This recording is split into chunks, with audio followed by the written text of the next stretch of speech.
What is up, guys, and welcome back to another video, and we are going over 7 more conspiracy theories in cartoon shows. And let's get straight on the list with number 7, Doug.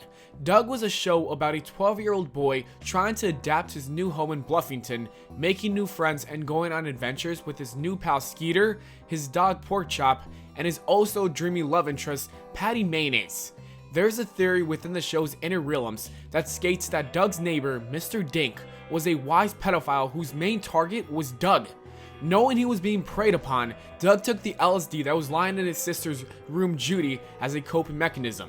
If there's any proof suggesting that this is true, it is that number 1, Mr. Dink is always inviting Doug into his house to show him some very expensive high-tech gadgets.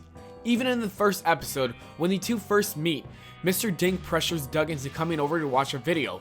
If this isn't sketchy enough, there's also a part in the show where Mr. Dink offers Doug a chance to work in his heavily robotically secured shed. Mr. Dink doesn't have any children with his wife, yet he's the leader of Doug's Bluff Scout troop. Remember that episode where Doug, Skeeter, and Mr. Dink get lost while canoeing? Dink tells the two boys he's gonna go search for the camp. Doug and Skeeter eventually go find him, and they find him butt naked in a tree, claiming to have lost his pants.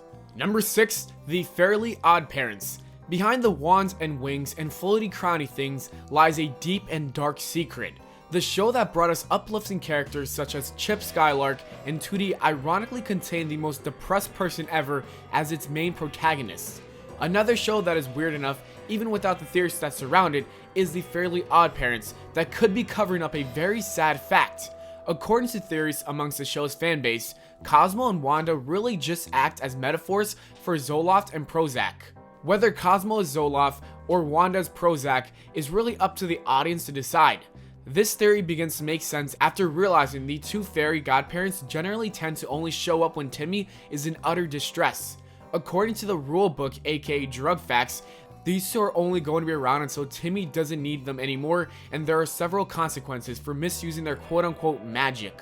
Number 5, the Wild Thornberries. I know, the character of Donnie might seem like a dead giveaway, however, most of the Thornberry family is on drugs. Remember that spell which allows Eliza to talk to animals, or so she thinks? That's supposedly cast by a witch. Much like the character of Doug, she is believed to actually have taken a hit of acid provided by a drug dealer. That's what this theory suggests anyways. Eliza's father, Nigel, the dude with the big nose, is actually on crack, leading to his ever energetic and extra positive personality. Meanwhile, Debbie was on coke. She was always on the edge, eating whatever she saw and remaining completely skinny, complaining and never wanting to be bothered. The mom smoked weed to maintain a substantial, seemingly sane life, and Donnie, well, we're still working to find out what he was on. Number 4, Danny Phantom. This popular television show was put to close after a common theory spreaded behind Danny Phantom is that he's actually in a coma throughout the entire series, and that the ghost version of him was who he wished he could be in real life. Apparently, the ghostly character got injured when he went in his parents' ghost machine, which caused him to fall into a deep coma. The theory doesn't have that much more evidence than that, but other people believe that Danny Phantom is actually just an older version of Timmy Turner. This theory makes sense after realizing that his ghost form was what he wished he could be. The guy was clearly depressed as hell. Number 3, Drake and Josh. Crazy Steve's younger sister Carly died at a young age. And after she did, he realized that Megan Parker looked a lot like Carly.